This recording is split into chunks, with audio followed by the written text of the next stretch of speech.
side eye. Criminal offensive side eye.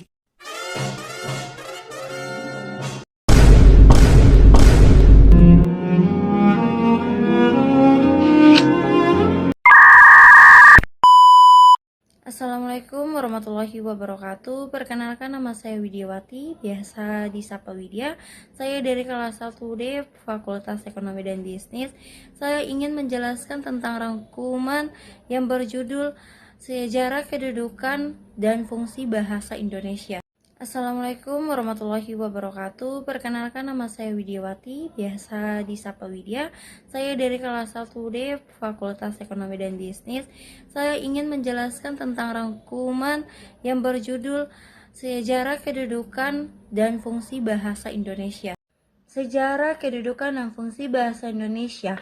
Sejarah bahasa Indonesia yaitu memiliki asal-usul dari bahasa Indonesia yang berasal dari bahasa Melayu yang sejak dahulu digunakan sebagai bahasa perhubungan lingua franca di Nusantara. Peristiwa penting 28 Oktober 1928, Sumpah Pemuda menetapkan bahasa Indonesia sebagai bahasa persatuan. 18 Agustus 1945, bahasa Indonesia ditetapkan sebagai bahasa negara dalam Undang-Undang Dasar 1945 Pasal 36.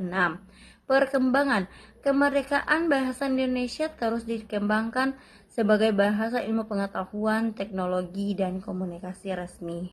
Fungsi bahasa Indonesia yaitu fungsi sebagai bahasa nasional, alat komunikasi antar suku dan daerah, pemersatu bangsa, lambang kebanggaan nasional, fungsi sebagai bahasa negara, digunakan dalam upacara kenegaraan dan dokumen resmi, sebagai pengantar di lembaga pendidikan, sebagai bahasa resmi media massa dan komunikasi nasional.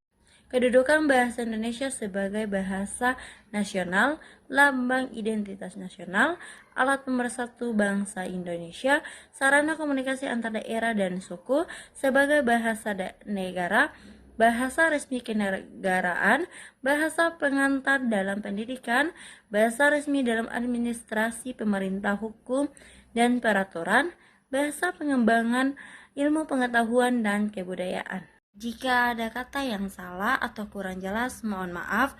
Sekian dari saya. Wassalamualaikum warahmatullahi wabarakatuh.